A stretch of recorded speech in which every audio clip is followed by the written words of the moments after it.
let us start this amazing, may I say, historical session about the recently found Mount Ebal inscription. I want to start out by first saying that my wife, my dear wife Esther, who I really appreciate, said, Aaron, everybody knows already about Joshua's altar. They heard you many times, so make it short and let the important people talk. So I'm I'm going to follow my wife's advice, and I'm going to just say some really just a very short presentation, because I would really want Professor Peter to be able to present his thoughts and comments about the recently discovered inscription. So let's first start with the fact that I am really happy with this discovery, but I'm also very sad that Professor Adam Zertal is not alive today with us to witness this amazing discovery, the implications of this discovery, not just to his discovery of the altar on Mount Ebal, but also the repercussions of this to the study of Bible, the study of archaeology, the study of anthropology, of ancient history, of the history of the area of the Mediterranean and Mesopotamia. This is truly an amazing time that we're living in, and Professor Zertal is not with us. And I see myself as even though I'm not an archaeologist, I see myself as a disciple of Adam Zertal. Adam Zertal, as you all know, was born and raised in Israel in Kibbutz Ein Shemer. He was wounded in the Yom Kippur War during his army service in 1973. And later on, he decided to become an archaeologist, even though he was wounded badly by that war. And you can see his picture on the wheelchair at the hospital in 1973. And Zertal later on insisted that he wanted to be an archaeologist, and he definitely went on and did it. And with his crutches, he roamed the land of Israel. I remember our last phone call, just a few months before he passed away. Zertal asked me to help him, to help the Manasseh Hill Country Survey publicize their discoveries and try to promote their understanding of ancient Israel and the history and the way that the history appears both in archaeology but also in the Bible. And so I said to Zertal, I'm going to do it, and I'm doing it, and I will continue doing it. And I'm really happy that this discovery of the inscription is something that I was part of, really part of making history with all my colleagues and friends. Let's talk about the discovery of the altar on Mount Ebal. Just to get an idea of the area we're talking about, we can see the Jordan Valley, the Dead Sea. We can see the Tirzah Valley, that is the ancient road leading from the Jordan Valley to the heartland of Samaria, where the city of Shechem was. We can see that the city of Shechem is located in a valley between two mountains, Mount Gerizim and Mount Ebal. Here is another short video of the place, the exact place that we're talking about. So we're zooming in to the area of Judea and Samaria, and continue on zooming to the area of Samaria that we are talking about, the area of the city, the modern city, Arab city of Nablus of today. Nablus is actually a Roman city, and the ancient city of Shechem, biblical Shechem, is actually in the valley in this area right here, not to be confused with Nablus, the Roman city in the valley. You can see that Mount Ebal is exactly to our right, and this is the army base located atop, on the top of the summit of Mount Ebal. This is a biblical map. You can see that according to the biblical map, the area we're talking about, Mount Ebal and Mount Gerizim, are exactly on the border between the tribes of Ephraim and the tribe of Manasseh, the two sons of Joseph, who is buried in Shechem in the middle between these two tribes. Here is a flyby of the area of Shechem, and you can see, one second.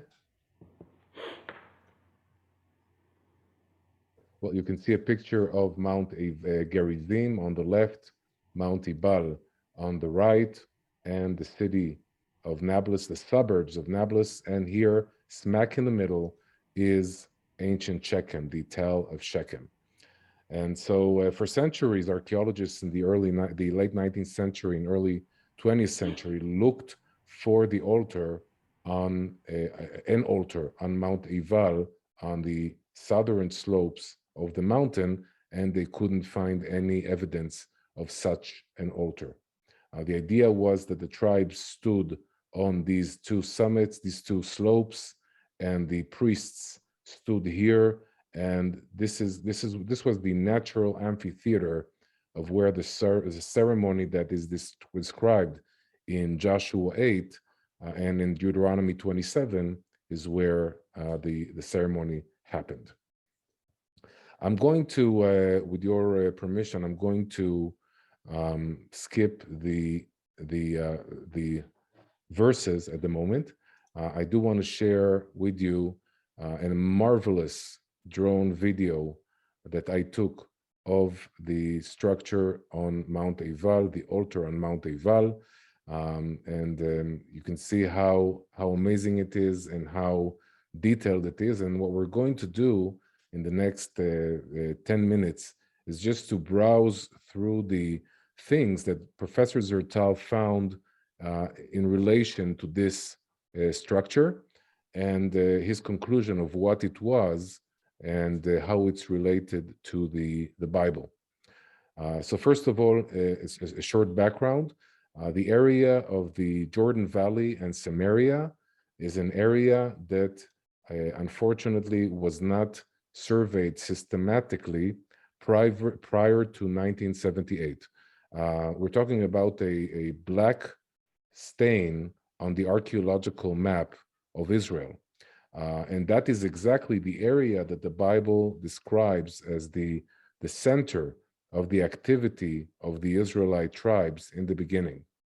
And so what happened was that after 1967, after Israel liberated the biblical heartland of Israel, the area opened up for archaeological research.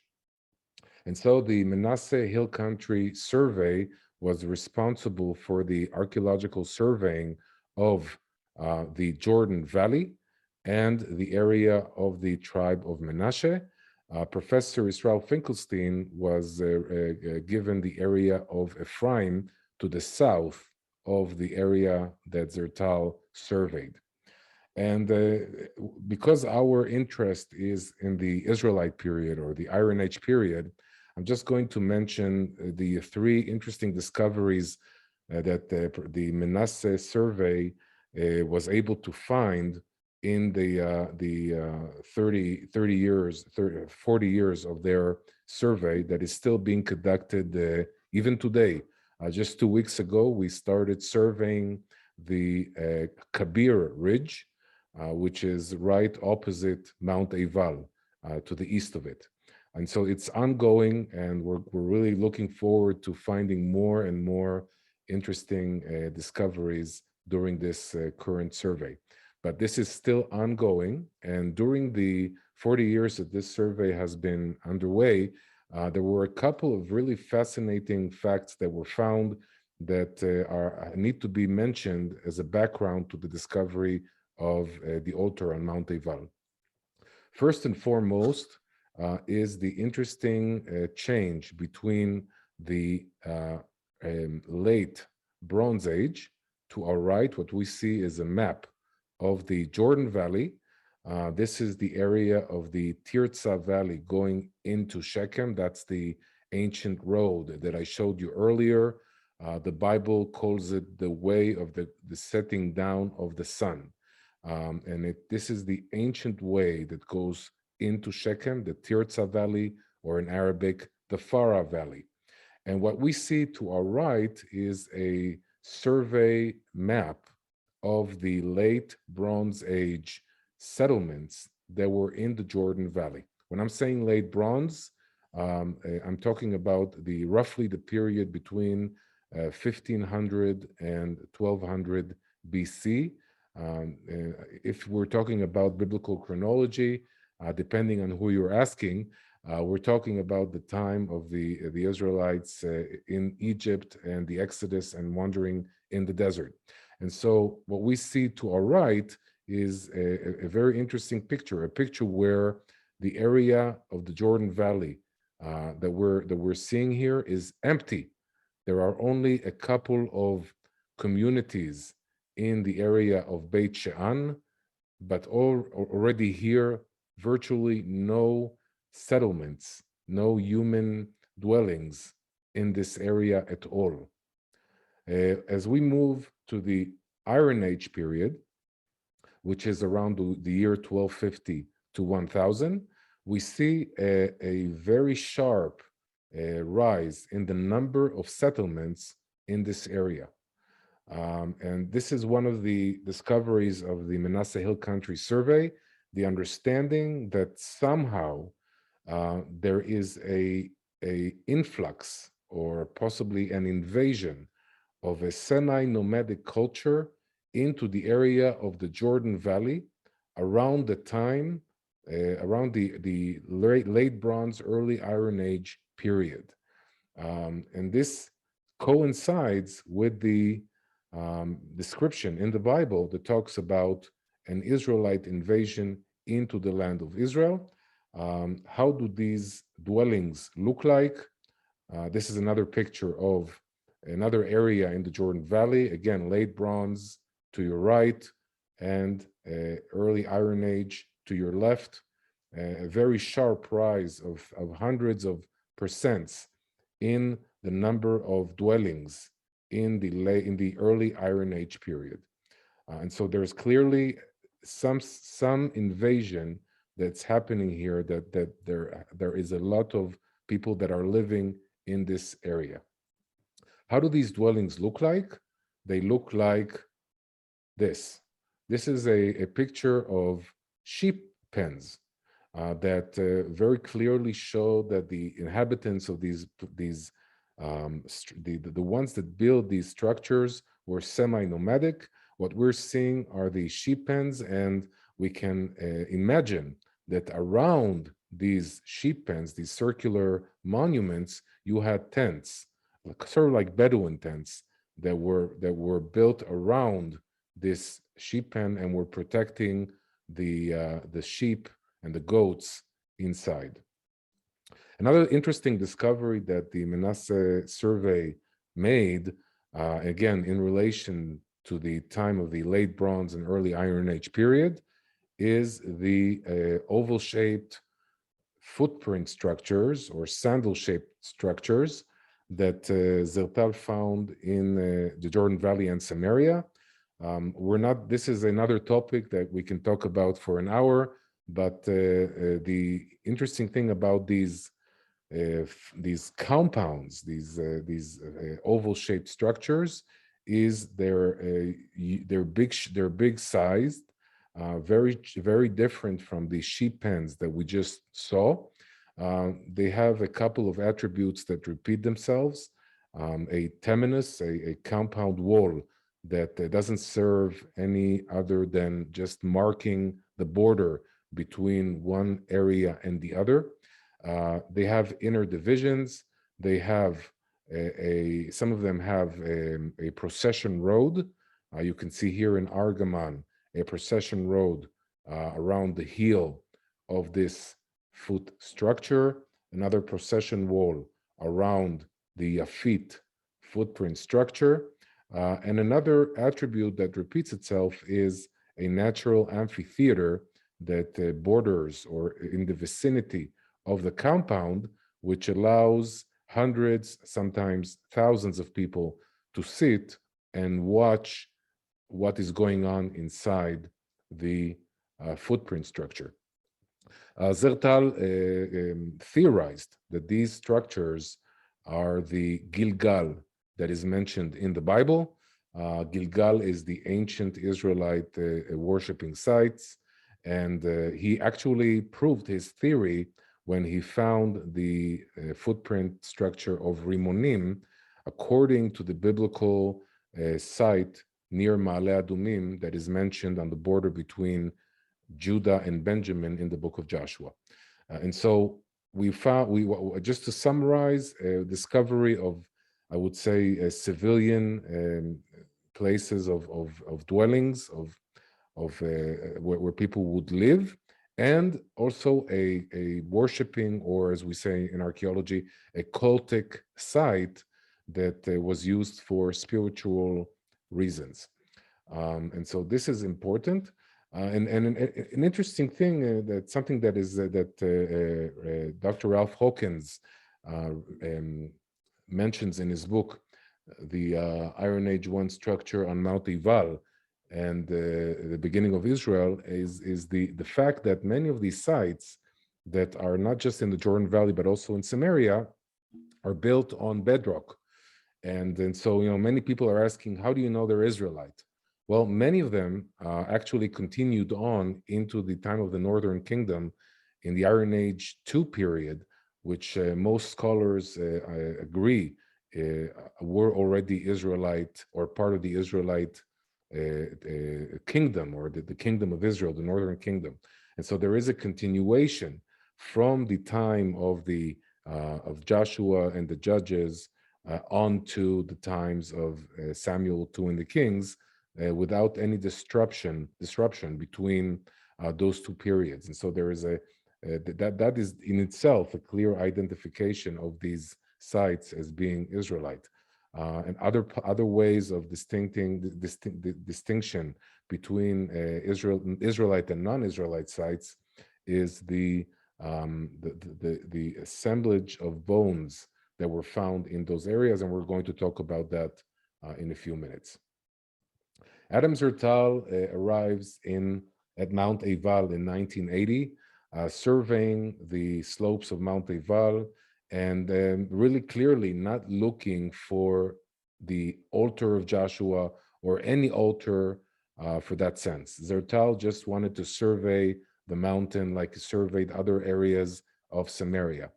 And as he was surveying the northeastern slopes of Mount Ebal, he encountered an area that was, again, very reminiscent of the other sandal or foot structures that he found in the Jordan Valley and Samaria, an area that was, again,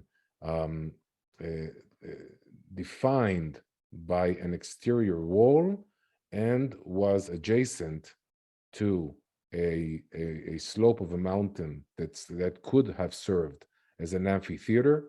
There are inner divisions inside, and a possible high ground, a possible spiritual place of sacrifice that could have been there at the highest place, but that was only a theory at that time. Zertal really wanted to come back, and he did that, and he came to excavate it in 1982. This is an aerial of the reconstruction of the footprint structure around Mount Ebal, and the wall was reconstructed by Adam Zertal above the ancient wall that we just saw in the picture. Right here is one of our groups visiting the site, so we can actually see the size, the really big size of this temenos, this compound wall that really doesn't correlate with the geography. It has a certain shape for a certain reason, very similar to the other oval-shaped structures in Argaman, Yafit, Rimonim, and the rest. Here is a sketch of the compound. I just want to talk about a few things. First of all, we can see the outer compound wall. that is defining the area. There is an inner division with a staircase leading up to another inner area. And again, you can see that the wall, the ancient wall, doesn't correspond with the elevation or the geography or the topography of the site. And therefore, the people that invested energy in building this wall, it was important for them to build it in a certain shape, sometimes contrary to the geography or the topography. On the top, on the highest place of this compound, was a very thick layer of stone, a pile of stone called El Burnat. And Zertal in 1982 started excavating, or rather, if I would like to say, peeling off, and we're going to understand that in a minute, peeling off this layer of stones and revealing a structure under it. This structure was really at first mysterious. Zertal did not understand what this structure is, and we're seeing the structure before the any attempt of reconstruction or completion, and so we can see that there is some sort of a ramp going up and a rectangular shaped high ground with two courts around the ramp. Well, let's take another look. This is a sketch of what Zertal found. I want to concentrate on a couple of things. First of all, there is a main ramp going up, a secondary ramp on both sides of the main ramp, a rectangular high place that was sealed, and on the sides and also in the courts, we can see these round installations. These round installations are very clearly for cultic reasons, for spiritual reasons. These are places where you would put offerings. And this is something that is one of the things that I would say is in consensus about this site. When we ask if this is a cultic site, a spiritual site, then these installations are clearly a symbol of this place being of a spiritual or as we say in archaeology, cultic use. One of the main things that Zertal did was to excavate the area that was the high ground. In other words, if we look here, this area here, the rectangular area, Zertal wanted to excavate inside and see what's inside. And this structure is all made out of field stones. None of these stones were worked on or cut in order to be shaped in a certain way. They are all field stones. The excavation went on, and what Zertal discovered was amazing.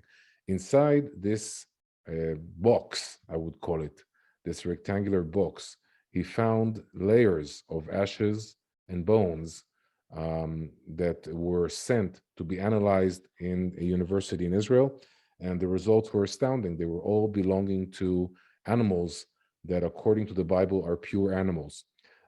This is a clear sign that the site is an Israelite site. There were no pig bones, horse bones, donkey bones, only bones of young, male, pure animals according to the Bible.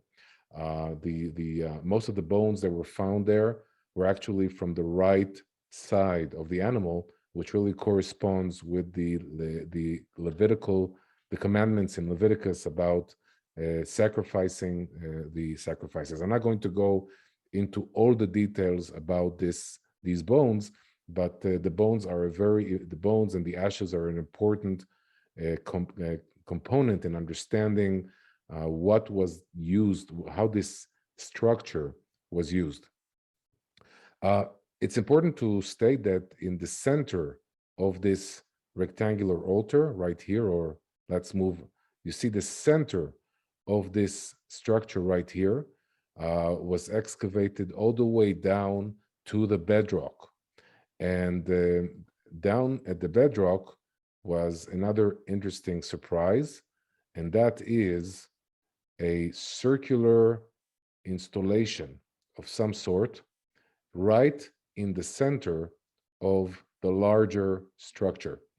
And when Zertal is describing the layers or the history, so to say, of this site, he's talking about this structure, this installation being the first thing to be built. And only after this is built, the larger structure is built. In other words, this is the first layer of the site. This is the second layer of the site. And then on top of this structure, a layer of stones was erected in order to basically take this out of commission, to stop the action and to somehow respectfully bury the site under stones. And so we basically have three layers: the outer layer of stones that covered the bigger structure, the structure itself, and then inside a round structure that was inside and it was in the middle of this square. And these walls that you see here are also part of the ancient structure that stood here prior to the bigger structure. This structure actually is of great importance for all of us. And when Zertal found it, he actually called it the founding altar or the founding structure that would later on sanctify this area for the bigger structure. And we're going to learn more about this inner circular altar or structure later on. Inside, this is a picture of the circular altar that was found in the middle. You can see the stones that are making the circle, and this is a very, very exciting picture, I believe. Let's continue on. Other things that were found in the altar, actually this was found inside the circular altar, is this pumice chalice, which was used for ceremonial purposes, probably incense. And this is another pumice like this was found actually in the Sinai. And so this is an interesting connection between our site in Samaria on Mount Ebal and the Sinai and the ceremonies that were taking place there. Other things that were found is plaster. Large pieces of plaster were found at the altar, many of them inside the circular altar that we saw in the middle. Some of them actually already still carry the outer layer of the plaster. Why is this interesting? We will discuss that in a later time. Obviously, a lot of pottery sherds, special pottery vessels that were found only in certain locations like Shiloh and Ebal. These are markings on the handles that also, again, were found only in certain places like Shiloh and the oval-shaped structure of Unuk in the Tirzah Valley. Zertal believed that these markings are cultic or spiritual in nature. They are markings of tithing of some sort that the Israelites used when they had vessels that had wine or other types of offerings. Jewelry was also found near the altar, also scarabs and dye. These are very interesting because they really help us. The scarabs help us date the site, and dating is one of the, I would say, the biggest discussions about the site on Mount Ebal. Which time is it from? How does that coincide with the traditions of the Exodus, the biblical chronology? As many of you know, there is a discussion amongst the archaeologists that do believe that this site has some sort of a connection to the story of Joshua's altar in the Bible. Was the Exodus around the beginning of the 13th century, or is it 100 or 50 years earlier than that, around the year 1450? There is a big discussion, and these scarabs that you see in front of you are part of that debate. At the time that Zertal found them, they were dated to the time of Ramses II.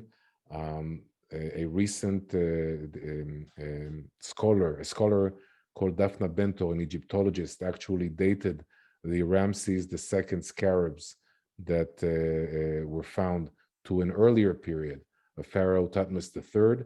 So that actually coincides with those that support the early Exodus date. We're not going to go into that, but this is something that I think Scott might mention later on. And so what is this structure, and can we find any parallels to it? And this is something that Zertal describes in his book, A Nation Born. There's a certain moment where he's sitting, trying to understand what the structure is, not finding any parallels anywhere in the ancient world, how or who built this and for what purpose, and discovering that this looks very similar to the Second Temple period altar in Jerusalem. Again, a ramp, a secondary ramp, and a rectangular shaped high ground. This is very, very similar to what he found. And when he saw the picture of this structure of the Second Temple altar, main altar, this is the moment that Zertal understood that what he excavated is an Israelite altar, and the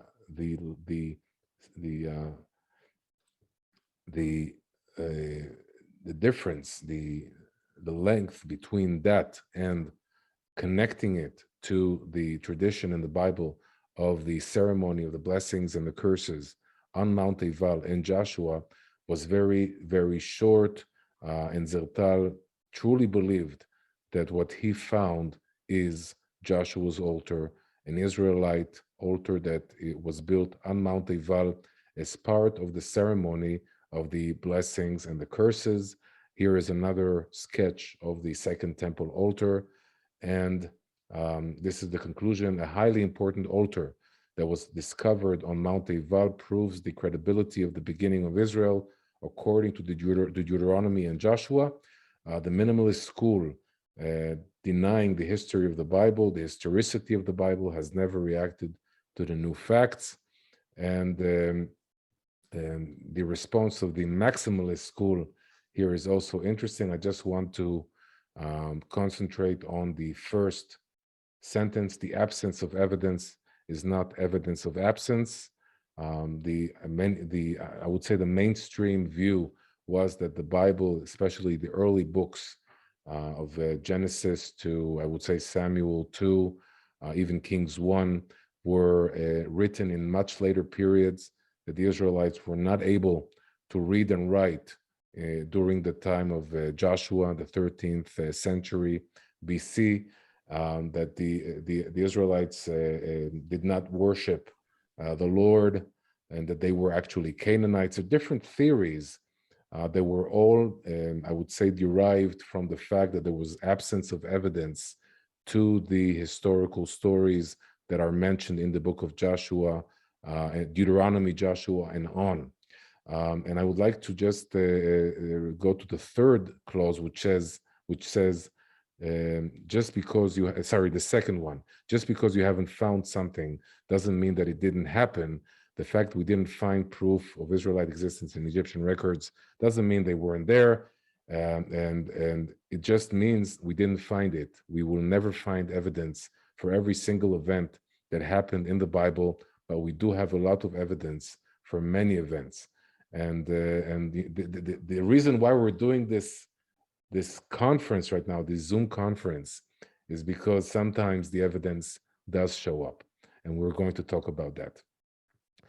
Professor Steger from the Harvard University said, if there is an altar on Mount Ebal, as Zertal claims, we biblical scholars should all go back to kindergarten. And I have a feeling that the kindergartens in Israel will start to open up for many, many professors in the next few weeks. So stay tuned. I just want to point out that we are publishing the books of Adam Zertal about the altar and nation born, as well as the footsteps of God, which talks about the footprint structures, and they are available on our website. So if you are interested in reading more from Zertal's description, then you are more than invited to purchase the books online. This is the reason why we're here. Scott Stripling and I decided that we had to do something about Joshua's altar, that this is such an important site, historically, biblically, archaeologically, and this site must be researched. And since 1989, the last year of excavations of Adam Zertal, this site was not researched. And so it's time to move on. It's time to continue the research, the archaeological research of Samaria. And Scott and I together, along with other colleagues, brought the archaeological dump of Professor Zertal from the late 1980s to Shavei Shomron, the town of Shavei Shomron. This was done with the great help of the mayor of Samaria, Yossi Dagan, and the army.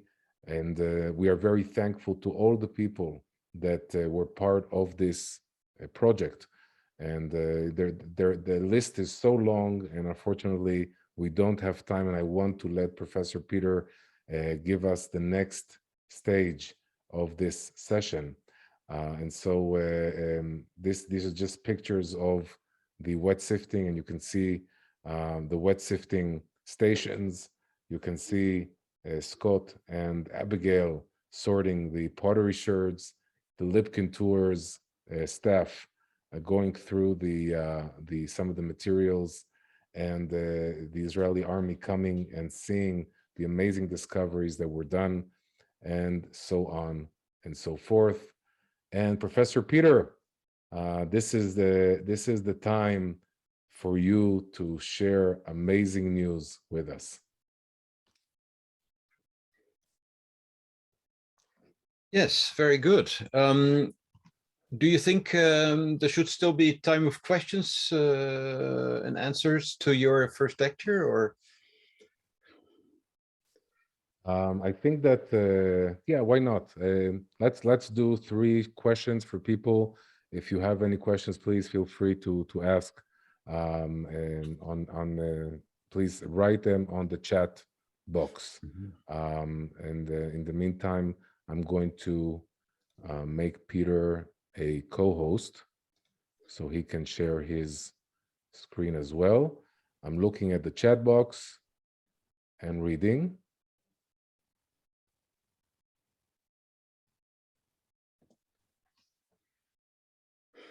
Okay, I see that there are no questions, and so people here probably heard me so many times talk about Joshua's altar. I just want to say that in the last 2 weeks, I am living the best time, I think, of my life, and it's such an honor to be part of this project and to be able to share this with so many people around the world. So, Professor Pieter, the microphone is yours.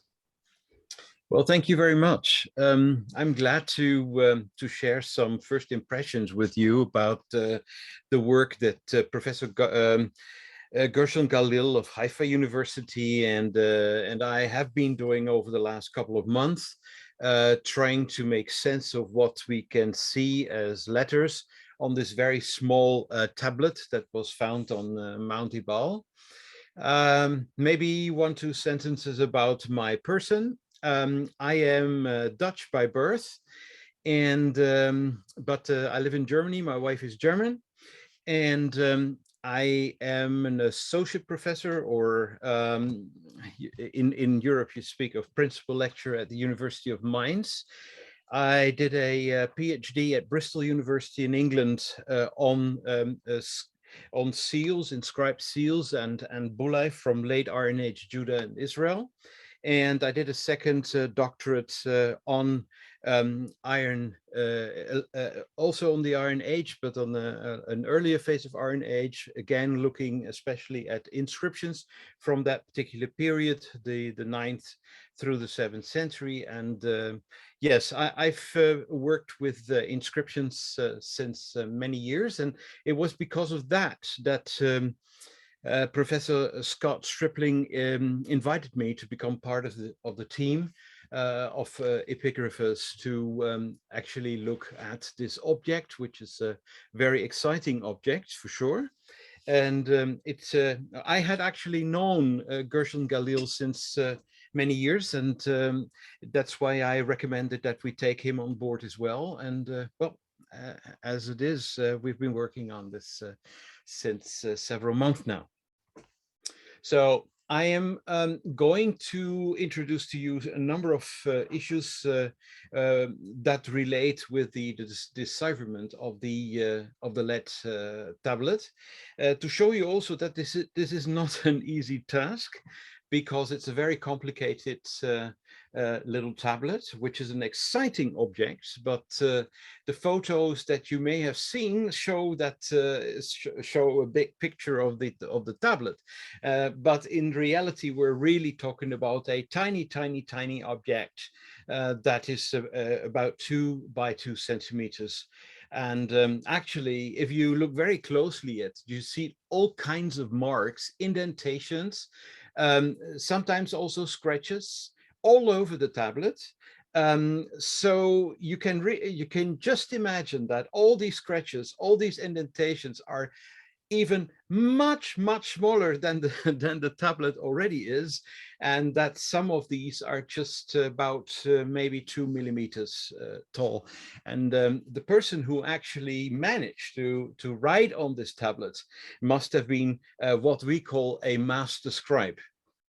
So let us look at the tablet and look also at what we have found. I'm not going to reveal everything, the whole inscription. We did present a possible inscription text, what this inscription may be relating to during the press conference. The final word has not been said, but I think the main gist of the story is that we do have the earliest reference to the name of the Lord, the God of Israel, for the first time in a Hebrew inscription. I think we can agree on that. We do have a cursed tablet because it does refer to the verb arur, cursed, and it does mention a couple of times the word tamut, you will die, and mut, death. So these words do reoccur several times on the tablet, but for the time being, we just do not know how many times these words are mentioned. So I'm going to give you some first impressions, something that you did not get in the press reports that have been published so far. So that what you're going to hear tonight, or it's tonight for me in Germany and also in Israel, but for those on the other side of the pond in the USA, it's afternoon. What you're going to hear today are several new things that you may not be familiar with. Yes, so I will give you some first impressions, but I'm not going to tell you the whole story. This has to wait until the final publication is indeed in print. What we do have on the tablet are very ancient sites, very ancient pictograms that we recognized were proto-alphabetic letters from the 2nd millennium BC. that stretch a longer period of time between about 1600 and 1200 BC. Sometimes it's not as easy to actually delineate the time period during which these specific pictograms were in use, but roughly it is this period between 1600 and 1200 when these letter types were in use. But I'm also going to show you what sort of obstacles we were confronted that surely hamper an easy decipherment of this tiny little tablet. The reading of this tablet wasn't easy from the very start. Is clear by the very fact that those people who discovered it already suggested some interpretations of what they saw, but most of these first impressions were overly premature, and their interpretations turned out to be mostly wrong.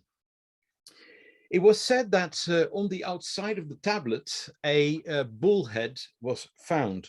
Well, actually, this is probably true. There was a bullhead, but the pictogram they saw is turned out not actually to be a bullhead, but there are other bullheads to be found if you look very closely at the surface of the tablet.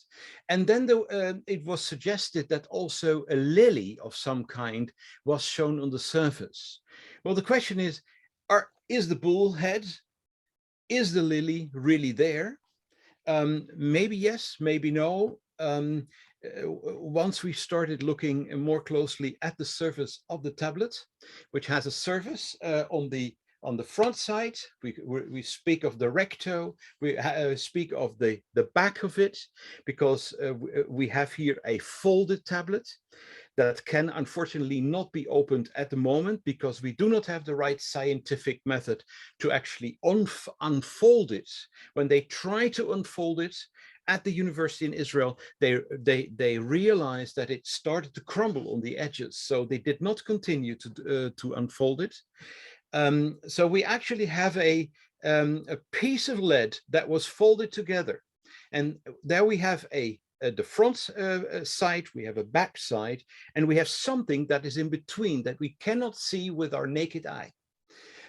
In order to see what could possibly be written, if anything were to be written on the inside, the people who discovered it, Scott Stripling and his colleagues, they found out that at the University of Prague in Czechoslovakia, they had developed a software how you can actually look inside of the tablet without unfolding it. And these tomographic scans have been put at our disposal, and we have also studied these, but the reading of these scans is extremely difficult, even more difficult than that what we can see with our naked eye on the front and the back side. So I'm going to show you some of those scans as well, and it will become very clear that the reading of those scans is quite daunting indeed.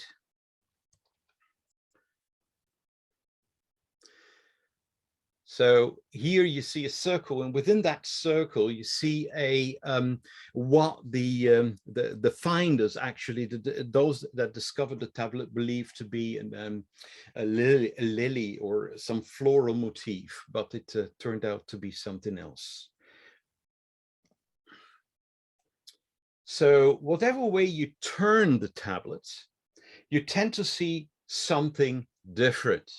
And now I decided to turn it several times, and maybe you too, if you start looking at the surface, and this is actually the front side. We decided to call this the front side, the recto. Once you start to look at it, you may actually see all kinds of things. The longer you look at it, you see more and more different things. The question is, what are we seeing? And well, as I already said originally, they recognized something that resembled an ancient aleph, the first letter in the Hebrew alphabet, And yes, the question was then to be asked, well, is this actually an aleph, or is it something else? The picture that you see to the top right, you see something that may resemble the head of a bull. It is the most right picture, something like a mouth with two horns, but it's very questionable that this is actually a bull head and that this is actually a letter. So this one was not, but we found other incisions that may actually turned out to be alephs. So there are several alephs on the tablet, which you will see in a minute. It was suggested that they also saw a lily. So first of all, we spoke of an aleph, and there was an aleph. Well, they believed that there was an aleph in the right top corner, which may be a natural indentation. It may be the head of an. It may be an aleph. It may resemble the head of a bull. We cannot know for sure. They also spoke of a lily of some kind. We already mentioned the figure in the middle, in the center, which may also resemble to some floral design. They also saw these indentations, which could be interpreted as some sort of a flower. But when we studied this tablet at more scrutiny, we realized that this is not a floral motif, but this is also part of an inscription. And it's actually a letter that was that consists of wedged impressions that together as it seems, appear to make the letter Tav, the last letter of the Hebrew alphabet. Then we were fooled ourselves when we studied, and we had to revise our own ideas over and over again. We actually originally believed that on this front side of the tablet, we saw a man that was tumbling, that was falling backwards. It was a sign, a decoration that others originally believed maybe a floral design. We then thought maybe this is a person who is falling backwards. Very similar motifs or icons can be found on Egyptian scarabs from the New Kingdom period. People who are attacked by the pharaoh, they can also be seen on Egyptian temple reliefs. A person who is being targeted by somebody else and he just falls backwards in anguish. But in the end, we decided that this is not the right interpretation. This too is a depiction of a letter, as we realized that similar icons were to be found also, could be seen on the scans of the inside. So once we realized what was going on inside, we started to realize that we have a very similar situation on the front and the back side of the tablet. So the funny thing is that actually the scans that we received from the University of Prague, they turned out to be the key to understanding what is going on this tablet.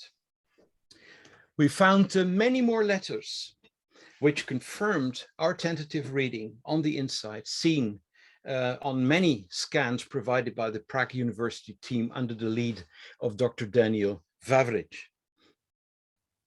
Now, I said the longer we looked at the surface also of the outside tablets, we started to see indeed letters. And here we have a very clear letter that is visible, very clearly visible in the lower left corner, which indeed is the Hebrew Aleph as it was written during the 2nd millennium BC. There may be another small aleph there, which is a slightly later type of aleph, maybe shown on the right side. In the middle, we find something. This is what we first interpreted as a person who is falling, may turn out to be the letter Hey. And here you see this person. Indeed, this icon is a person who is standing with his arms raised. This is the original pictogram of the on which the Hebrew letter He was based, derived from an Egyptian hieroglyph. When the Israelites were still in Egypt, they learned about these hieroglyphs and they used them to actually write their own language. So the letter He derives from a standing figure shown in the in hieroglyphs in the Egyptian language. And here we may have a letter. It could indeed also be a lily, which is quite difficult to interpret, because once we saw this letter also on the inside in the scans, it really looked like a flower motif. So it shows you how difficult it is to even interpret individual signs. Now, here we have indeed scans that were provided by the University of Prague, and well, it is still much more difficult to actually recognize something here on the inside than what can be seen on the outside. Interpreting the tomographic scans is not an easy task.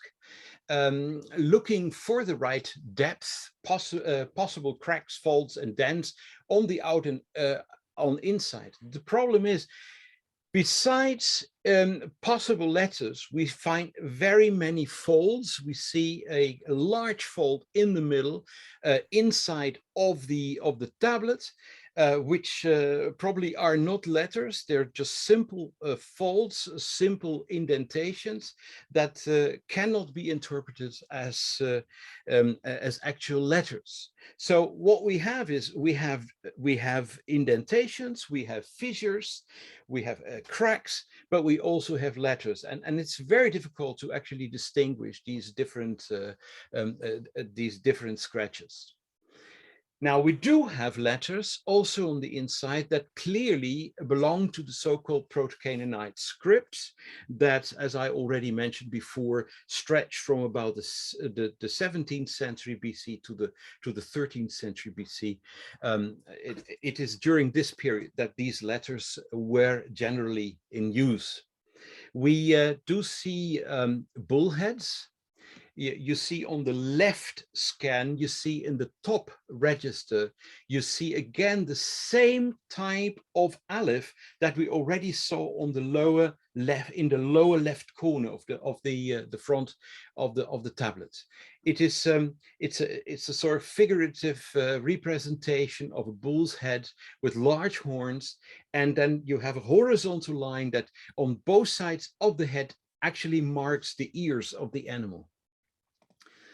There is another aleph shown here on the right inside of the tablet, and it is even more figurative. It's actually an older type of aleph, as we encounter this very figurative bullhead in Sinai. It's Serbet al-Khadim in the southwestern Sinai, where most likely also the Israelites were encamped when they traversed the Sinai desert. This aleph is very ancient. It is found in inscriptions that go back to the 18th century BC. The question then is, why do we find such an ancient type of aleph in the inscription? Probably it was it was maintained within the scribal tradition of the Levites, who actually inscribed the tablet. There is again a standing figure. We spoke about a standing figure on the front, and we said, well, this is probably the letter He, as it is also written in hieroglyphic script, and how it had been adopted by Western Semitic scribes working and living in the southwestern Sinai under the supervision originally of Egyptian officers working in the turquoise and copper mines there. They developed a script, the alphabetic script, and they just adopted hieroglyphic signs, and they adopted the hieroglyphic sign of a standing figure to represent their own letter He, which is a standing figure. We also have a water signs. We see here a wavy type of letter, which is actually the letter for water.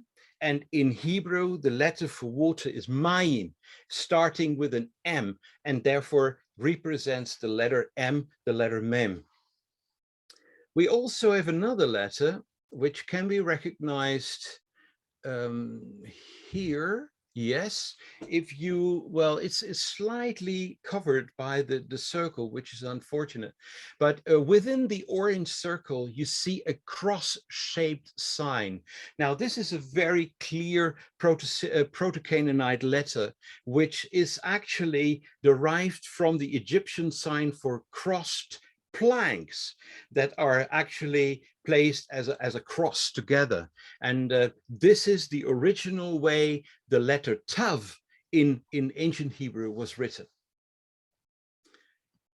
Identifying letters in the troublesome fold, as I said, especially in the central part of the tablet here inside, is even much more daunting. And it may be that there are letters in the central fold, but that is quite risky. And at the moment, I abstain from trying too hard to find actually letters within this central fold. So this is a very difficult area to study, but it cannot be excluded that we also have letters in this part of the tablet. And here we see again this nice little lily or flower. It may actually be a letter of some kind that is also found inside, but it's probably something that is pushing through from the outside, that was engraved on the outside, but can still be seen inside. We should not forget that we are dealing with rather thin material, lead, and if you start to indent a letter from the outside into the lead, which is quite soft, it will also show on the inside, and it's very difficult to sometimes know exactly what is indented on the outside and what is actually indented on the inside. And in order to find that out, it's very important actually to see in the cross sections of the tablet whereabout we are within the tablet to make sure that everything that we identify as letters are also found on the same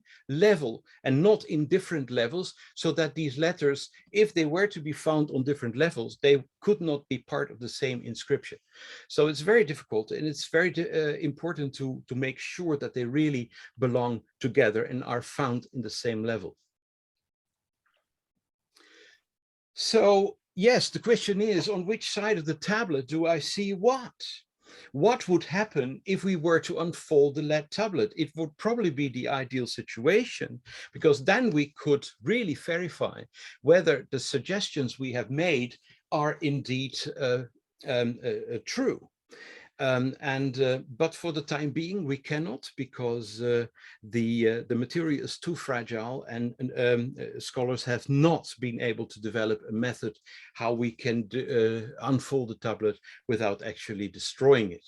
So the question is really, whatever we see on the outside, is this something really on the outside, or is it found on the inside because the person who inscribed the tablet indented letters on one side or on the other side? And the question is, where are the letters? Are they inside? Are they outside? Are they outside and inside? But we must be very careful not to use every indentation and suggest that every indentation is a letter, because some of the indentations may just be part of the inscription that is found inside, and yet we also see it on the outside. It's very, very complicated. Here is an example of that. So don't be confused. Strokes and pictograms on the inside, whose indentations can be seen on the outside, as well as indentations from the inside that can be seen on the outside. So if here on the left, we are indeed on the outside, and you see very clearly how scratches are seen here on the outside. They were actually incised by something like a stylus, and the stylus still left its marks in the lead. But these incisions can also be seen in the scans on the inside, simply because the scribe pressed hard and incised a deeper scratch in the lead, and this can even still be seen on the inside. Now, we talked about this very figurative bullhead that is found on the inside. Well, here in the middle of the bullhead, he made a deeper indentation. This indentation, to all probability, can be seen on the back of the tablet, and it's just the inside of the bull's head that can be seen there. So we should watch out not to reattribute this indentation to some other kind of letter on the back, because it already belongs to the bullhead inside, which is, yeah, a very challenging thing to do. Now, besides using scans for reading the inside or looking at the outside by hundreds, literally hundreds of photographs that were taken, we also work with 3D software so that we can actually turn, sitting in our offices at home, and we can turn the tablet and look from all sides, whatever still can be seen. Sometimes the scratches are so faint because over the thousands of years, this tablet has been severely damaged and has many of the signs that were perhaps originally very clearly visible. There are only very, very faint remains that are left. That makes it all very difficult to interpret. So it's almost like a children's game. It's that I see what you don't see. And it's sometimes between Gershon and me that Gershon sees a lot of things, and then I look at it and I say, well, that could be true, but then I look at it again, or I say, well, let me think about this, and I will look at it again tomorrow. And if you look at it tomorrow, then you will see again something else. So the question is, how can we be certain? It's very, very difficult to be certain of the reading, at least for the time being. And as I mentioned before, especially in the central part of the inner tablets, we have a very large fold, and it's very difficult to tell if there are any letters there or if this is mainly just it's the remains of that somebody or maybe some boulders, some stones fell on the tablet and produced this central fold. It may not be anything that is related to an inscription. How many more letters are really to be seen there? Which ones are mere fissures? Which ones are folds? Depending on these conclusions, the inscription may in the end turn out to be longer or considerably shorter. Then we have another problem. Yes, we already agreed that we have several alephs on the tablet, on the outside, inside of the tablet. But our impression when we started to draw these letters, what they are supposed to look like, we realized that many of the letters were very different in appearance. So how come would the same scribe use so many different types of aleph, or for that matter, also other letters that he is using in his inscription? Well, this may be due to our misinterpretation, because we were not able to clearly see the form, the stance of the letter. Do we have different types of this letter, of other letters? If yes, how come? And what about their date? If for instance, we have a very figurative aleph that resembles the aleph that is found in inscriptions in Sirbat al-Khadim in Sinai during the 17th, 18th century BC. And at the same time, we have a type of aleph that we find in inscriptions of about 1200 BC. How come the same scribe is using these different forms? Some of the forms may be premature because we have misinterpreted them, and we need to look at them again. And several more may be more or less the same. So this is all work in progress. Then the question is, as I mentioned before, when we do see letters on the inside, where do we see them? On which level do we see them? That's why this cross section of the tablet shown on the scan here on your right side has a red line. It shows you how deep into the tablet are you actually looking. If all of the letters you seem to be finding there are all on the same level, then you can be quite certain that they are there and are part of one particular inscription. If they're on different levels, they probably have nothing to do with each other. The red line on the tablet in the scan tells us where we are on the inside. Now, we do see many letters. And I think in the meantime, we can be quite sure that indeed we do have many letters. We may have about 40 letters. Gershon thinks it's many more than that. I am a little bit more reserved, but we do have at least 40 letters, as we also mentioned in the press conference. What are genuine letters and what is sheer imagination? The painstaking search for good parallels. If you find a certain letter in a certain form, you must make sure that this type of letter in this form also existed in the corpus of known inscriptions from this period between 1600 and 1200, that we actually do have these letters. That is not something we are imagining. If you do find good parallels, then you're on pretty safe ground to assume that this is actually a letter. Now, this is all tricky, and as I said, it's work in progress. Here we have a good example with the letter Aleph. We have here this very figurative bull head with nice horns. We have the head of the bull and we have his little ears.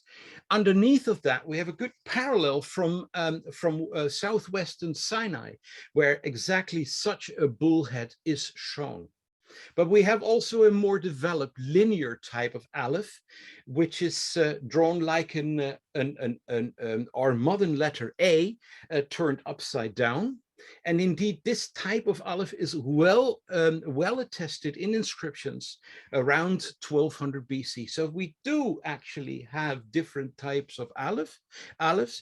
It remains a good question, why is the same scribe using different forms of aleph? This question may have to be answered. Yes? Have you even got to Scott's? No, this is only the second guy. Excuse me, I didn't hear the question. Hello? The microphone was open, so you can. Oh, okay. Here in the middle, we have the letter Hey, as we agreed. It's a standing figure. On the verso of the tablet, we also have the remains of another Hey. It's actually part of the word Yahu, Yahweh, the divine name. That we do indeed have this very ancient looking Hey, we can see here in this inscription from Sinai around 1800, where indeed we have this standing figure, partly with raised arms in adoration. It's actually a figure that is worshiping the deity, which is very nice if you find this type of Hey within the divine name. Here we have the letter Mem, which is indeed a tic-tac sign. It's a wavy sign representing water. This is found inside of the tablet. And to the right, we actually have a letter that is found on the front side of the tablet, a large Mem, both times part of the word Tamut, you shall die. That we indeed have this type of mem in the appropriate period of time can be seen here also from Sinai. We have the same wavy letter mem, and we also have it here represented by something that looks like a snake. It is the letter mem found on the Lachish Eber inscription found at the city of Lachish around 1200 BC. We have the letter Yod, which looks like an inverted letter F in modern in English. It is found in close association with the divine name, as we have Yod, He, and then Wav. So this is your Yod, which is part of the divine name. We see it also. This is on the outside, this is on the inside. We see it again in association with the standing figure. So part of the divine name, we have the Lamed, which is a coiled rope. It's the hieroglyphic sign from which it had been derived. It's the Lamed. And then we have here this flowery figure that we said maybe a lily, but most likely it's actually the letter Wav. And we find it also several times. We also have the letter Taf, which is these two crossed planks that an Egyptian sign showing cross planks from which the alphabetic letter had been derived.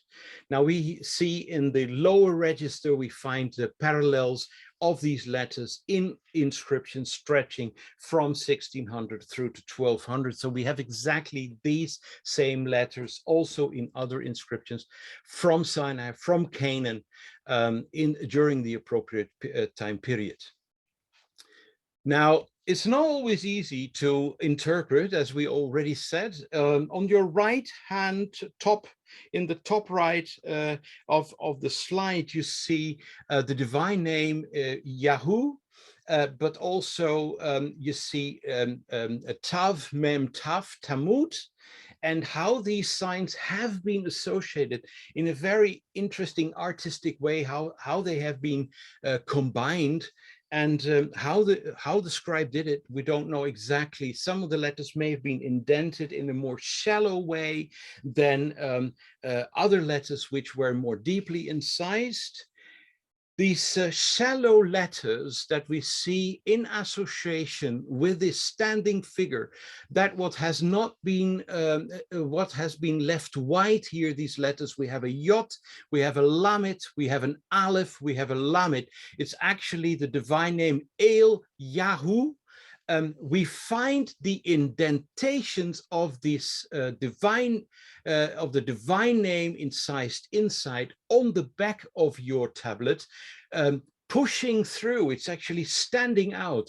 We have the Yod of Yahoo coming out on the back. So we have to watch out in this place here that we do not interpret these indentations that stand out on the back of the tablet as a new letter to be discovered. No, it's part of a letter that is incised inside, which is one has to be very careful not to confuse these. We have another letter here. It's the Aleph from the inside inscription that can be clearly seen. So it's also important because it's a confirmation that those letters that we see in the scans are not just our own imagination. On the outside of the tablet, we actually see that these letters are there and that they can still be seen on the outside as well. So the letters Yod and Aleph stand out on the verso of the tablet. They were probably indented with the blunt side of the stylus on the inside. So actually, where these indentations appear of these two letters of the inscription found on the inside, we can actually see it on the back of the tablet as an indentation that actually comes out, stands out, where actually the scribe pressed so hard that on the back it became visible as well. How many Arurs, how many Yahus, how many Tamuts are to be found in the inscription? The final word has not been spoken, but we think the gist of the inscription appears clear. The question is, the more people who are involved with trying to interpret the inscription may actually make the situation more difficult, because we will not always agree on everything. So the question is, do several cooks spoil the broth? A definite no. I think this is the right procedure. Mutual corrections eventually lead to the best possible reading. This is work in progress, and it will remain so for several more years to come, when also other scholars will have their go at it. You know, just before we had the press conference, our Prague colleagues sent us more than 200 new photos of the outside of the tablet, which we had not seen before. We still can't explain exactly why they did not show these pictures, those photos to us earlier. But all of a sudden, we started to realize that both the front and the back of the tablet also have, in general, the same inscription that we already found inside. We have it also on the outside, which was a confirmation that the general reading of the inscription must be correct, because we also see it on the outside. The reading of the divine name, as you may have seen on some pictures that were published earlier last week also, you see this here in the middle. It's actually the reading of the divine name. I put it in gray because this is how we found it on the inside, seen on the scans or in the scans. All of a sudden we started to see the same features on the outside, where we also find the divine name. So actually here we have this person, this figure that represents the letter He, that originally we thought this is a person who's falling backwards because he's being attacked by an enemy. But all of a sudden we realized how these lines, these indentations must be read. We also here clearly read the divine name Yahoo. So we realize this is how these incisions were made. So this is the He. What we're seeing now is the Yod. We actually have here a Wav. So we have Yod, Yod, He, Wav, which is Yahoo, the older archaic form of the divine name. We also, as I said, we have the word Aleph, the Aleph there, here seen in the left corner, lower corner of the tablet, which is again part of a word that reads Arur, cursed, also found on the outside. We also have the word Tamut, you will die, and so on and on. It's also found out on the outside of the tablet. Well, I hope you at least understood how complicated this is. And I think in the end, yes, we will have a translation of the inscription found on this tablet, which will sort of be similar to what you read here in the right upper corner, that by God, Yahoo, cursed, you will die, death. Something along these lines will be there, because it is there. The question is only how often is it written here on the outside, the front and back of the tablet, and how many times do we find it inside. There are maybe still other letters also that we have not recognized so far, but I think I should have made clear to you that this is quite a daunting task, and the last word surely has not been spoken. Thank you for your attention.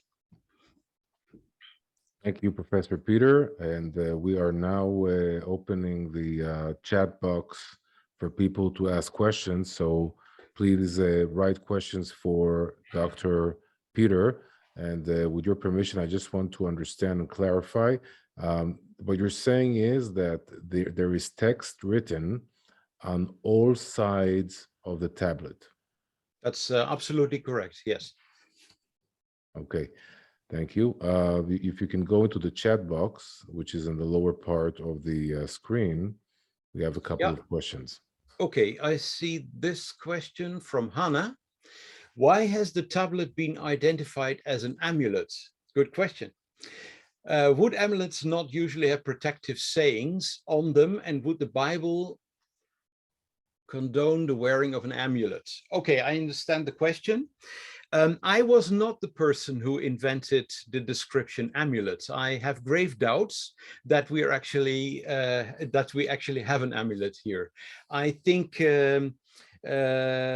we have similar type of inscriptions from other areas in the Eastern Mediterranean, and scholars tend to prefer the description lead strip or of some kind. I think it's just a very small lead inscription. I would be careful not to use it as an amulet that was worn by somebody, because I think it may have been actually incised, and then it may have been buried. We have a similar situation in Egypt. We call these type of inscription execration text, that were that mentioned sometimes the names of enemies, of enemy towns. They were written on it, and then they were buried or thrown into the fire. Sometimes with some sort of a magical ring to it. Whether or not the Israelites had anything of that, it may have been something of a curse that was actually buried in the ground in a sacred place and was never worn by somebody as an amulet. So I would be careful not to use the word amulet. Yes, I fully agree with you. So complicated. Yes, that's definitely true. And I would be the last person to say we have managed to decipher everything that is to be found here. It's extremely complicated. It's extremely complicated because so far, especially me, I've been working with seals that are also very, very small, but the script is often very clear.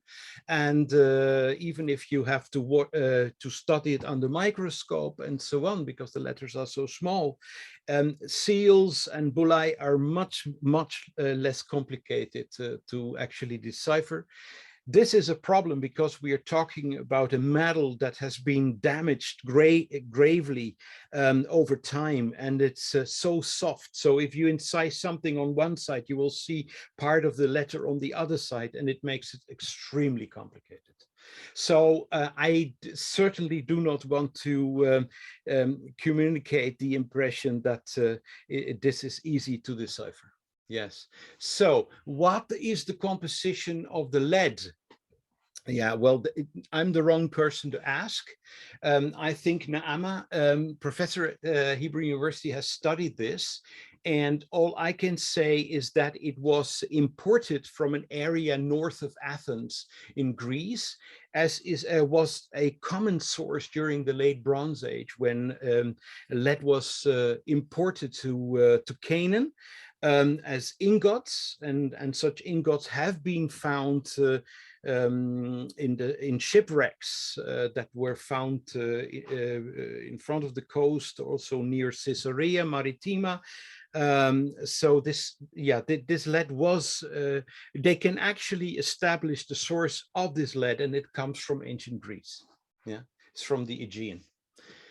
So yes, and we know that this source to the north of Athens was an important source during the late Bronze period. So which makes good sense in terms of the date of the Mount Ebal altar, as well as the inscription. Do we think we will ever be able to unfold this item? Well, who knows? What would be some ways we could eventually unfold it, or is that really be necessary to probably read it? Well, you have seen some of the scans, and I think it's extremely daunting to actually read the scans. I cannot tell. I have not tried to open it. I'm glad I did not try. Some colleagues in Israel have tried, and they felt quite ashamed that this it starts to crumble. And so for the time being, I do not think we have a proper method how we could actually unfold it. So we have to live with this situation for the time being. Maybe somebody will develop a method how it can be done. there is a very long text here from Marzulli. For years now, people have been setting up a little contest between crypto and gold. But that's like comparing a truck with a well, that's a long story. No, that was a mistake. Yeah, I thought, yes. I mean, now Ukraine is getting into the picture as well. So I think this Go has further nothing. down. Go further down and you'll see it. Okay, good. Do you think this is a curse against the Canaanite nations? Do you think the tablet is a curse against the Canaanite nations? I understand your question. It's really rather uninteresting what I personally think. It may be so, but so far the inscription does not actually tell us who is the addressee, to whom this inscription is addressed.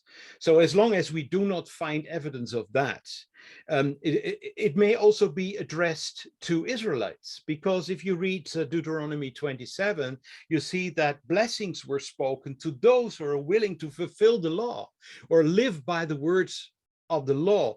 They will be blessed. If they are not going to follow the words of the Lord and follow in his footstep, they will there will be curse. So it's something along these lines that may be here, but we cannot know for sure because the text is indefinite. It's not clear what it is actually, to whom it is referring. Yes. Dr. Peter, one more question, and then we're next to Scott. Sure. So,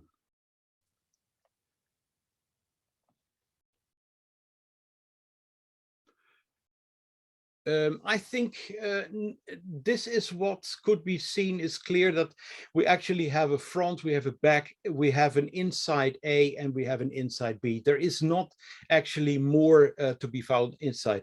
If we're correct about it, it is filled up with some sort of material, but it's probably filled with soil. But this would have to be studied also. This is also what our colleagues in Prague said. It would be worthwhile checking what is inside, but it's probably just filled with sand. So no, I think we have just both outer sides and both inner sides. That's all of it that we have, but I think it's plenty for us because it's enough work really to do. Yes. Okay, well, thank you very much for these wonderful questions, and I would now like to hand over to Scott Stripling and to Aaron to take over for the next lecture. Yes. Thank you very much, Dr. Peter, and I wish you and Gershon much success in the next coming months and years, and in the next discussions with your colleagues as well on this amazing find, and we're looking forward to seeing the results.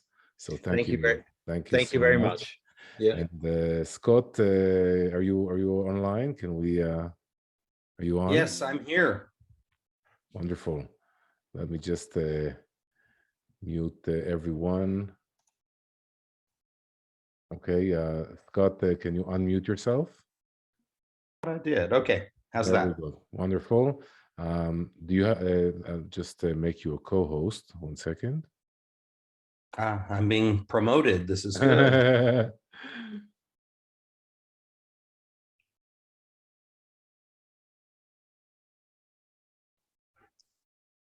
There we are. Good to go. So I'll just present Scott very, very shortly. The moment I find the page. Well, oh, it's in the printer. Scott, can you present yourself? Hi.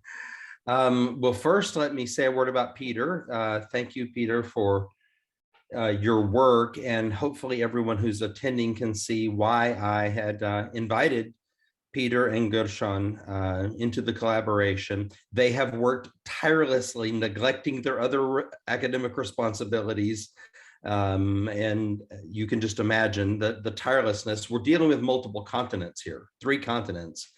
And so, when I wake up in the morning, there's usually messages for me that overnight while I was sleeping, there's a new angle, there's something else for us to talk about and think through. And so I appreciate Peter's good work, and I think everyone appreciated what you shared. I also saw that Frankie Snyder is on the Zoom, and I should acknowledge and point out that it was Frankie, as a member of my team, as my small fine specialist, that by providence, I would think, either serendipitously or providentially, that the tablet ended up in her tray. And so she, after washing it, even though we missed it in dry sifting, just like Zertal's team missed it in dry sifting, we missed it in dry sifting too, but we had to go through that to process through the soil. But once it was washed, it was Frankie who identified it and showed it to me. And so Frankie's in attendance today. So shout out to her. And I introduce myself. You didn't find it? Okay, because I may make some things up here. I am the my job is I'm the provost and director of the Archaeological Institute at the Bible Seminary in Katy, Texas, which is Southwest Houston. And I currently direct the excavations at ancient Shiloh or Shiloh. And prior to that, I directed the excavations at Pirbet el Makatir, which publications are finished, thank goodness, off of my plate and in the publisher's hands. And hopefully in the next few months, the volumes will be released for everyone. And I've also worked, several other places and projects along the way, including at the Temple Mount Sifting Project. I don't know, I've lost track of years now, but 2 different stints as a supervisor there. And this is where I became a big believer in the potential for wet sifting to revolutionize how we're doing archaeology. So we began to use it in situ in the field at Shiloh, which is what Starkey was doing back at Lachish in the 1930s. And he was so brilliant. He was using locals to do this, but when he died an untimely death, the institutional memory of wet sifting was really lost. And although we have pictures of his team wet sifting back in the 1930s, it's fascinating. But we began to do it in the field so that we knew the context of the material that we were sifting. We could assign it back to the proper locus and pale. And in the midst of all of this, we decided to take on another project, as if I didn't have enough on my plate, which was to wet sift the dump piles at Manival. And at the time when Aaron and I were talking about this back in 2018, everyone was lamenting, we could do something. And I said, well, maybe we can. I know we can't excavate. It's very politically sensitive. Maybe we can wet sift the dump piles. And so we said there would be a bunch of things that would have to happen, and they were all complicated. But one by one, they did fall into place. The financial resources and paving a road to make it happen, and it was just very complicated. But we were also fortunate with good weather, because you never know that time of year what you're going to get. And we did have very good weather. So our team was able to work really from sun up to sundown and to accomplish it during that prescribed period of time. The challenge became that when I left things in storage in January of 2020, assuming I would be back in just a few months to get the process going of testing the tablet and all the other things that we needed to do with our Manival material, because we had new seeds. Really, Professor Zertal didn't have hardly any floral material. So we had done flotation on the soil. We had other objects that we needed to deal with. But anyway, I was locked out of Israel, was the bottom line, for a good period of time. Finally, a few months ago, we were able to get the process started, and that has led us to where we are today. So Aaron, do you have some specific directions, things that you would like for me to talk about? Now that we heard Dr. Pieter talk about the analysis of the text on the tablet, I would like to get to understand from you what you think the repercussions are at this point for what we know at the moment on everything. Well, they're going to reverberate for a long time on multiple levels. I'm talked to 2 scholars already today in between going to church and coming home from church. One was trained in the documentary hypothesis theory at Princeton, so very highly ranked academic institution. And he sent me an email just about an hour ago saying, I have to tell you, I'm rethinking all of my academic training that I've had.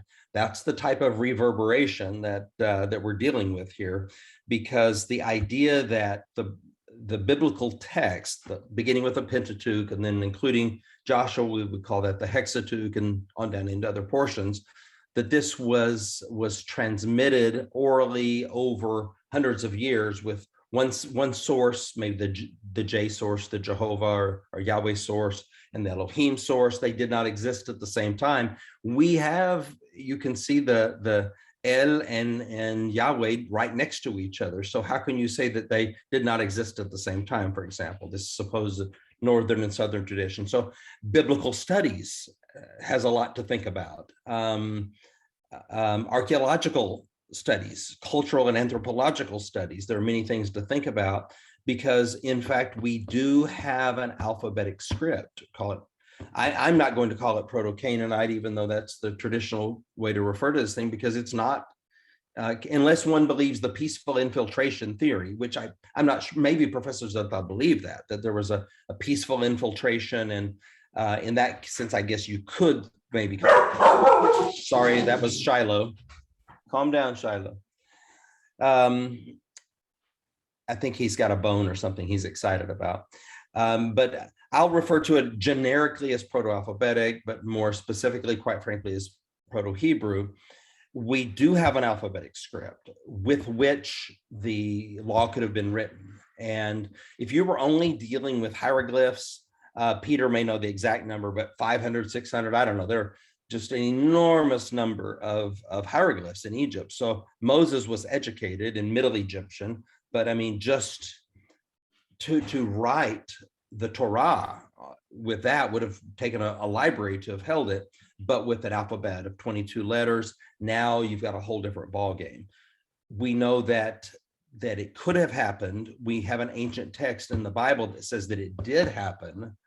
And now we have archaeological evidence that comes alongside that and speaks to that. So I think it's enormously important, and the ramifications are just enormous. Like, do you have a reliable historical text in the Bible? And this is what Professor Zettal was grappling with in the first place. You know, as a secularist, how is it possible that, is it just a coincidence that there's this altar where the Bible says that there was an altar?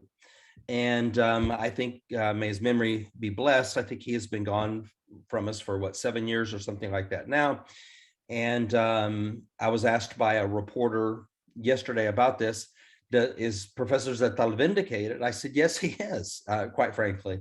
So historical ramifications and archaeological and anthropological and sociological and theological ramifications are all enormous. So in a nutshell, that's what I would say the reverberations are. How much do you feel the criticism that we are about to experience from colleagues is going to be coming out of, I would say, objective scientific intent, and how much of it is going to be coming out of a certain agenda? Most of it comes out of an agenda or presuppositionalism, if you will. I recognize that we all have presuppositions. I've tried to be transparent about my own. I'm a person of faith. I've written a book on this. I think that there are hundreds of synchronisms between the archaeological data and the biblical text.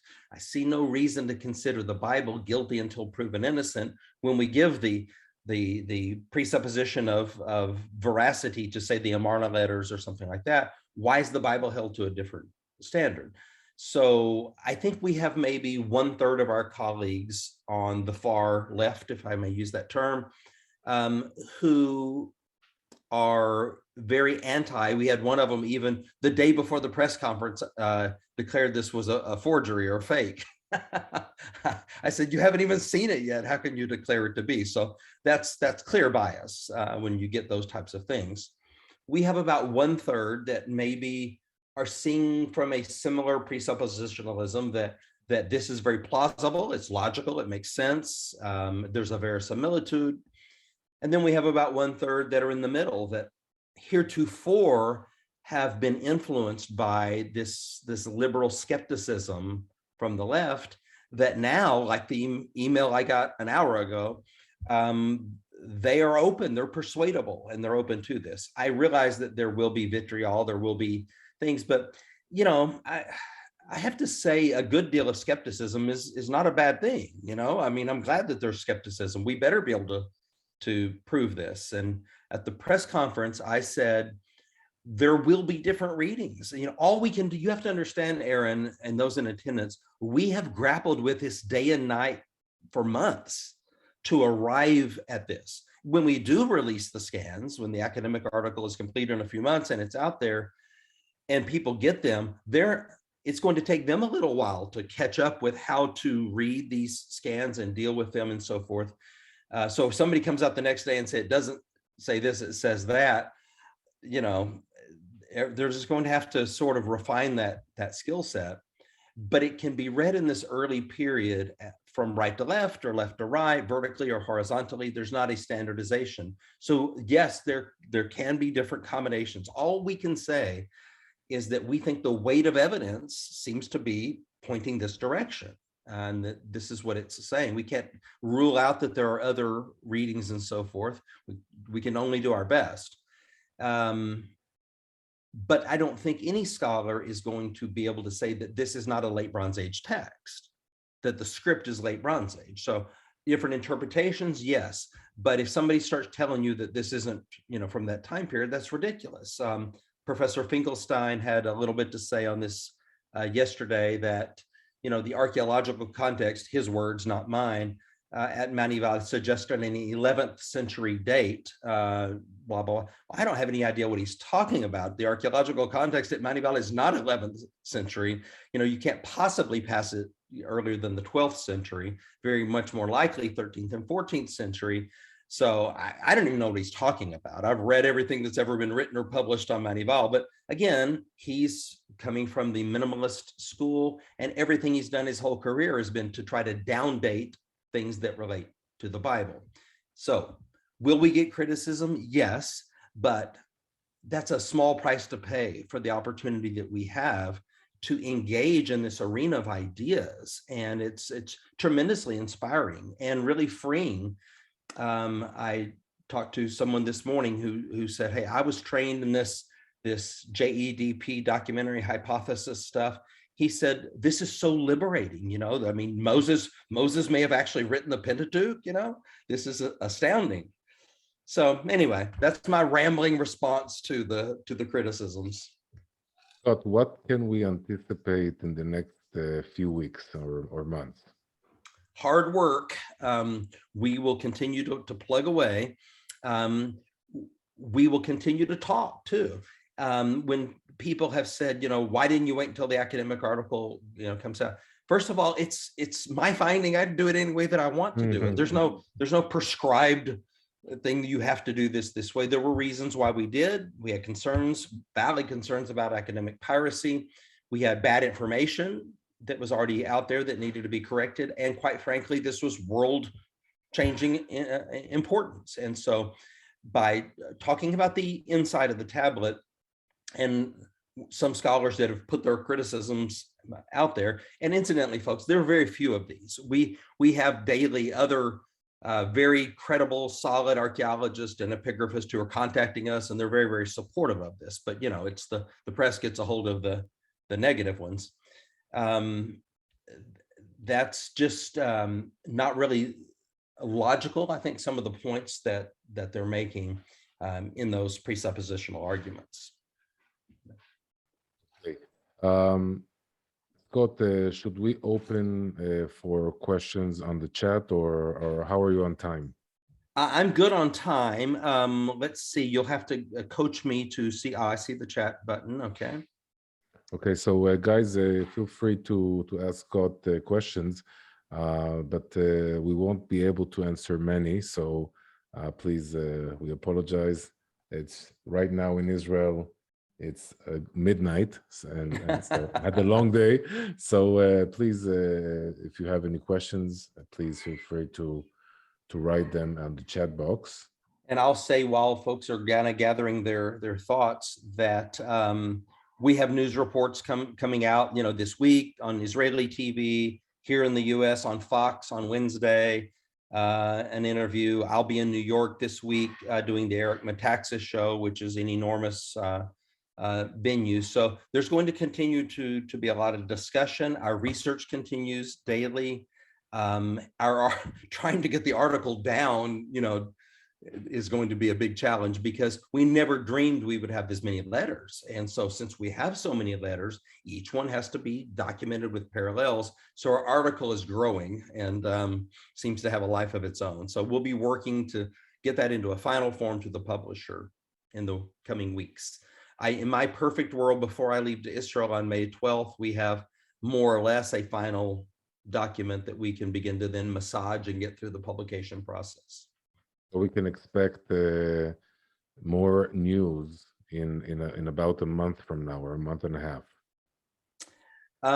We won't release specifics until we get through the peer review process now. But as Peter suggested, the outside of the tablet is already vindicating the reading that we have on the inside of the tablet. So we're confident, cautious but confident. In other words, the person who wrote this said, I'm going to write it 3 times so people 3,300 years from now are not going to have any disagreements about what's written. I've never thought we would be so excited about a curse, but the fact that this curse is on Manival, people ask me, you're going through other people's trash. I said, it's not anybody's trash. This is Joshua Ben Nun's trash. This is very good trash that we have here. So I see some questions in the chat box. Shall I take those? Yes. Okay, let's see. Kay Landres, I believe. Where will the results be published? We're still, we thought we had a journal that we had settled on, and now we're still debating because of the length of the article. Certain journals have limitations on word length. And now that the article has grown beyond what we thought it would be, that eliminates certain journals. They won't accept something if it's longer than 100 pages or something like that. Now, Professor Zertal's preliminary report, remember, was in Tel Aviv Journal, and they devoted the entire issue to that, 100 pages, the entire issue. We may need a journal that's willing to do that. So we're still grappling with that. Of course, he was a professor at Tel Aviv, so they were more likely to devote a whole issue to doing that. So Jacob's question here, if I missed this early, I apologize. Do we think that this could be what was placed on Manival during the address to the people of Israel standing in Shechem? Choose you this day, blessing or curse. It's possible. So all we can say with certainty, Jacob, at this point, is that this is a late bronze text. I see it, and Peter and I think are in complete agreement. Gershon may see it slightly later, but we all agree that we're talking about a late bronze 2 sort of a script. And that's reinforced by the lead analysis and the archaeological findings at Manival. But if it's from the very beginning of LB2 or even the LB1B, LB2A horizon, then... Can you give dates? Yes. Okay, I'm sorry. Let's just say around 1400. So the late Bronze Age 1 ends in roughly 1400, and the late Bronze 2 begins. But it's not like they held a convention and said, hear ye, late bronze has ended and late bronze 2 has begun. So that's why we say about and more or less, and add these nuances and caveats. So I think it could date to around 1400, which would synchronize with the ceremony that took place there. Now, if someone is taking a later date for the Exodus, which many people do, I'm not one of them, but if someone's taking a later date, then that late Bronze Age 2 text would have likely still been in use at that time, okay? So could it have been? Yes. Is this the handwriting of Joshua ben Nun? It's possible, but I don't know. I can give you a bit of breaking news if you would like to have that. No need for breaking. But maybe everyone should pay another $25 before the breaking news. Just kidding, of course. Nobody even smiled when I said that. I did. Except you. Okay, so the bit of breaking news is that this last week we went back through all the Manival objects again. And this is sort of, well, Gershon and Peter are doing the heavy lifting on the epigraphy. I've a million things that I'm doing. For example, going back through the other objects to see if there's anything that relate. And very, very interestingly, it appears that we have the stylus.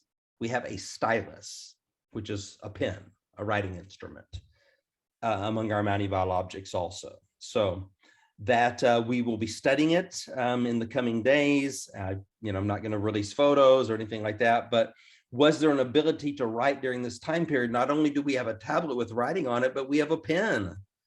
And for the Bible students in the group, think about Job, which along with the Pentateuch, Job would be the oldest book in our biblical canon, maybe even older, because there's no mention. Job is the only book in the Hebrew Bible that has no reference or allusion to the Pentateuch in it. So it's very, very ancient. And Job 19:24, oh, that my words could be written on a lead tablet with an iron pen. So again, that's very consistent with what you would expect from a late Bronze Age text. Did an iron pen? Some pens were iron, and I cannot tell you yet what the metal is. Come on. But well, maybe you send me the $25 and then I'll tell you. No, I'm just kidding. But just think about it. A bronze pen would be even older, wouldn't it? Typically speaking, you would expect that. So that's your hint. Let's see, Jacine Robertson, given the small size of the defixio, and I agree with Peter, by the way. I never liked the term amulet, and I'm glad that he said what he did. And maybe I have used it a time or two since then by peer pressure or influence or whatever, or by default. But I always, from the beginning, you'll notice I avoided that term, and that I always preferred the term defixio rather than amulet. So glad that Peter said that. And from now on, we will hold each other's feet to the fire on that. Anyway, given the small size of the defixio and its close distance to the altar, is there any chance that this was fed to a sacrificial animal as part of an imprecatory ritual? Similar to Moses making people drink. I have no evidence of that, and I would be very surprised if that happened. I think this is probably a self-imprecatory curse. It's one that comes, I bring in a titular sense, if I'm representing the nation, and I bring this curse to pass. By writing it, it gives it power. By folding it, it seals it, and now it's in force. So now I'm just like the day you get married, you're just boyfriend and girlfriend until then. But once you say those vows and you sign those papers, everything just changed legally, okay? Your inheritance changed, and there's all these consequences. So it's now written, it's bound, it's sealed. But I can't prove this. If I were to have the opportunity to go back through the other 70% of the dump pile and wet sift the rest of this, and what if I found a bunch more? Then this might suggest to me that maybe it was not one titular tablet, but maybe one of many that people were bringing in, sort of a personal affirmation of the oath that was taken on Manival. So it seems to me that it's self-imprecatory, but we cannot rule out the possibility that it's directed toward the native populations, these people groups.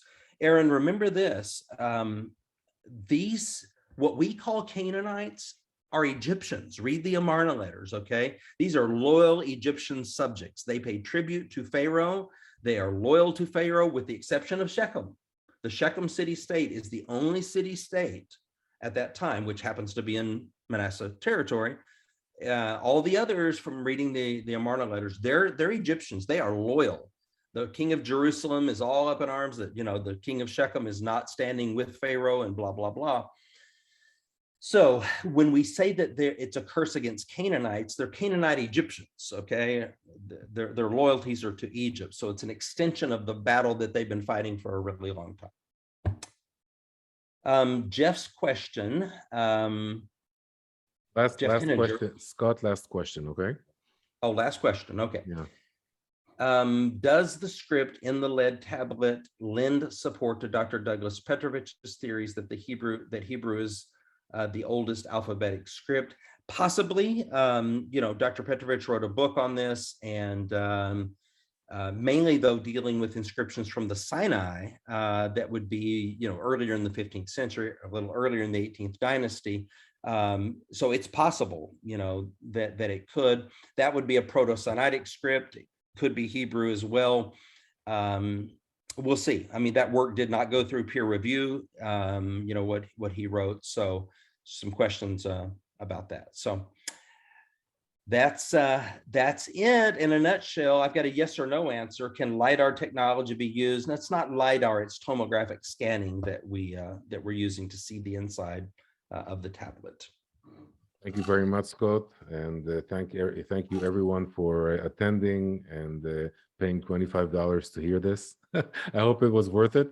And so we are definitely waiting anxiously for more news that is going to come hopefully soon in the next few months, and looking forward to see how the ripple effects affect the whole world, the academic world, even our personal lives. I mean, since the publication of the text and the press conference that the guys did, my prayers in synagogue have changed. I mean, my whole intent in prayer has changed thanks to this amazing discovery. So I'm really looking forward, and I believe everybody else as well, to see how this affects the future.